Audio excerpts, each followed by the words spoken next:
Tendance, mon ami, chaque soir en ouverture de Smart Bourse, nous retrouvons Pauline Gratel qui vous apporte les infos clés du jour sur les marchés. Bonsoir Pauline. Bonsoir. Beaucoup d'informations encore à digérer pour les investisseurs aujourd'hui et à la clé des indices européens qui évoluent sans tendance très ferme et plutôt en ordre dispersé. Oui, le CAC 40 en France évolue sans tendance marquée autour de 8200 points. Aujourd'hui, on a regardé plusieurs publications. Capgemini soutient l'indice parisien et BNP Paribas le plombe. On y revient. Aux États-Unis, les indices ouvrent à nouveau en hausse après une séance rythmée par des records en série hier. Le S&P 500 a même dépassé les 6800 points pour la toute première fois.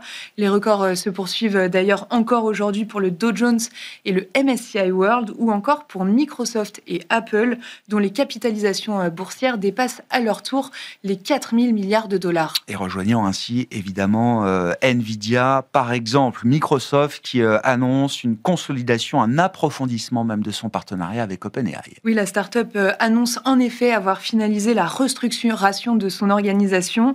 Dans le nouveau schéma, Microsoft détiendra 27% du capital et aura accès au modèle d'OpenAI jusqu'à 2032. De son côté, OpenAI s'engage à augmenter encore ses achats de services Azure jusqu'à 250 milliards de dollars. Un mot des marchés obligataires avant d'attaquer la page résultats, Pauline. Le rendement américain à 10 ans évolue aujourd'hui autour de 4%. En Europe, le rendement allemand de même échéance est stable autour de 2,60%. Sur le marché des changes, l'euro-dollar se traite autour de 1,1650 aujourd'hui.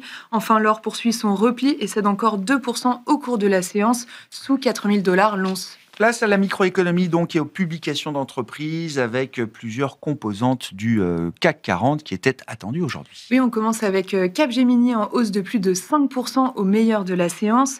Le chiffre d'affaires progresse de 3% à taux de change constant. La société relève son objectif de croissance. Aux antipodes, BNP Paribas est sanctionné. Le titre recule de 4%. Le résultat net est inférieur aux attentes.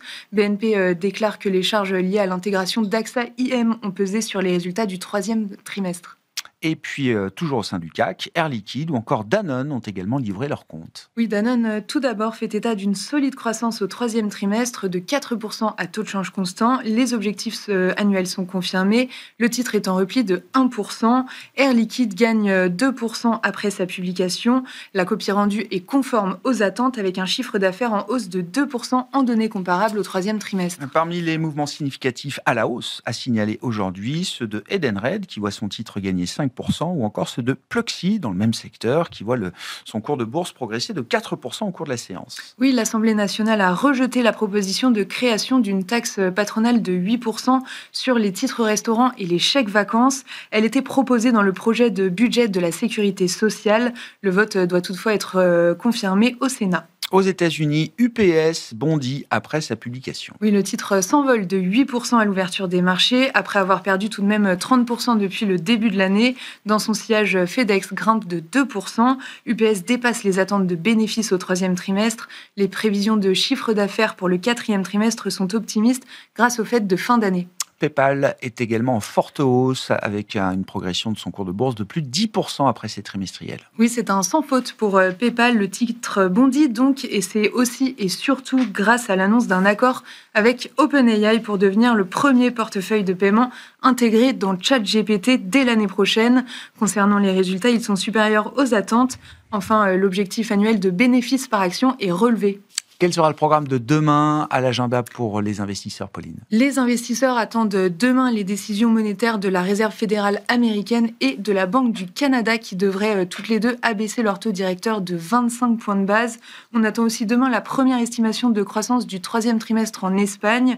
Du côté des résultats, il faudra attendre la clôture de Wall Street demain soir pour prendre connaissance des comptes de trois magnifiques, Microsoft, Alphabet et Meta.